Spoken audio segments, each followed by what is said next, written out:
Kalian punya emiten update pada pagi hari ini, Mas Franky, kita lihat bersama-sama gitu ya. Yang pertama ini ada vaksinasi dimulai, saham farmasi dilanda aksi ambil untung. Kalbe Farma, KF, dan Inaf rata-rata turun di atas 6%. Kemudian ada grup Bakri yang mendominasi klasemen paling cuan atau top gainers pada Rabu. Bumi, BRMS, Energi naik di atas 25%.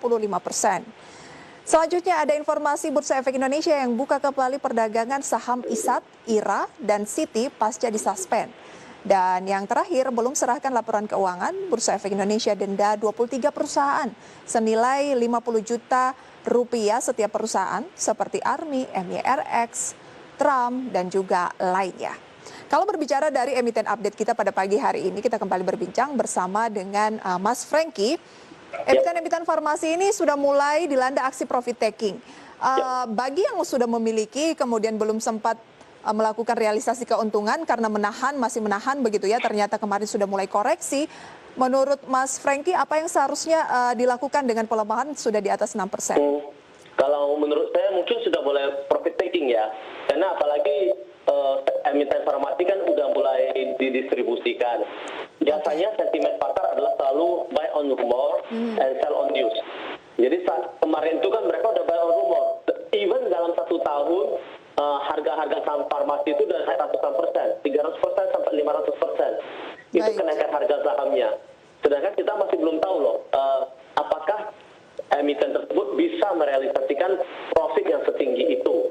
Ya kira-kira seperti itu. Jadi apakah mau di hold atau mau di profit taking? Mungkin ini ya, kalau beli mungkin boleh agak berhati-hati. Kalau saran saya adalah mungkin kalau misalnya udah profit, sudah saatnya mulai merealisasikan profitnya tersebut. Oke, jadi realisasikan saja keuntungan di emiten-emiten farmasi ya. Kalau dilihat dari pernya begitu, kita lihat per dari KF ini sudah mencapai 728 kali, kemudian KLBF 27 kali, jauh dibandingkan dengan KF. Inaf justru minus 800 kali. Bagaimana sih perbandingan antara ketiga emiten farmasi utama ini? Ada Inaf, KF, dan juga Kalbe Farma, yang kalau misalnya mau di profit taking, yang mana nih yang paling utama harus di profit taking? Menurut saya yang PR-nya paling tinggi ya, karena begini, sebuah emiten kalau price to earning ratio-nya 700 kali, itu kalau misalnya labanya naik 1000%, dan adjusted price to earning ratio-nya masih 70-an kali. Jadi menurut saya ya,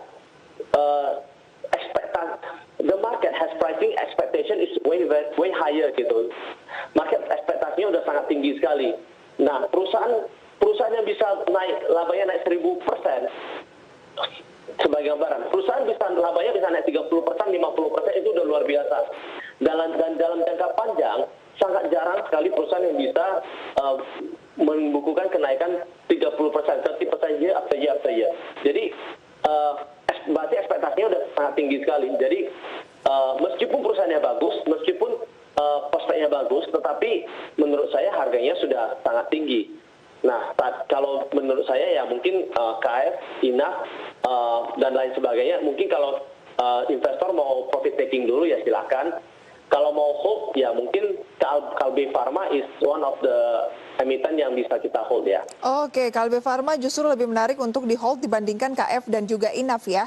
Tapi ya, kenaikannya meskipun prospeknya bagus, meskipun bisnisnya bagus, tapi ya menurut saya valuasinya sudah terlalu tinggi seperti itu. Valuasinya juga termasuk Kalbe Farma ini valuasinya juga sudah tergolong tinggi ya? Iya sebenarnya, tapi untuk pharmaceutical sebenarnya ya 20-an kali, 30-an kali it is normal gitu. Baik.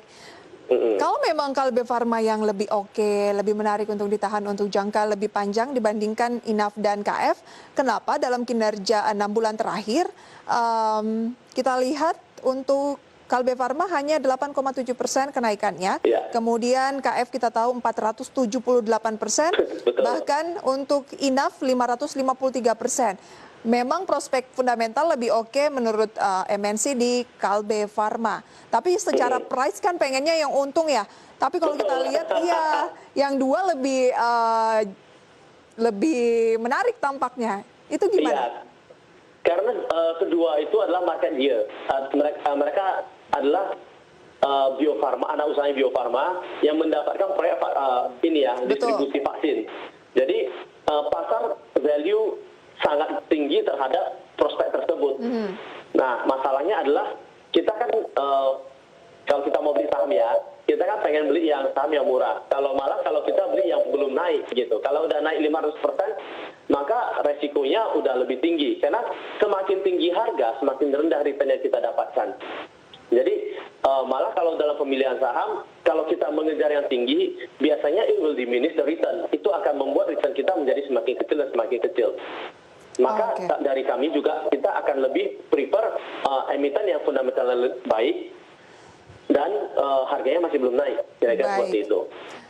Oke, kita berbicara support dan resisten terdekat dari INAF terlebih dahulu. MNC Sekuritas melihatnya seperti apa? INAF mungkin kalau resistennya di sekitaran ini ya, kalau INAF di 7350 hanya kemarin. Nah, kalau untuk support mungkin agak ini ya di 5.800 yang terdekat. Oke, INAF resisten 7350, support 5.800. Kemudian kalau KF? KF juga kalau ini di 7.600 ya resistennya. Cuman kalau supportnya itu di sekitaran 6.200. Oke, KF 7.600 resisten, supportnya di 6.200. Sementara untuk Kalbe Farma? Kalbe Farma resistennya di sekitaran 1680 dan supportnya itu di 1520. Maaf, untuk resistennya di posisi berapa, Mas Franky? 1620. 1620, supportnya? 1520. 1520, oke. Tapi kalau untuk jangka, karena Anda katakan tadi Kalbe ini menarik untuk agak menengah, kira-kira target menengahnya di posisi berapa? Target menengahnya itu di sekitar 1.700. Menengah di 1.700, sementara ya. Kalau mau di-buy untuk target menengah ini, 1565 penutupan kemarin sudah oke, atau tunggu di support tadi, 1520? Tunggu di support. Tunggu di support ya? Iya. Oke.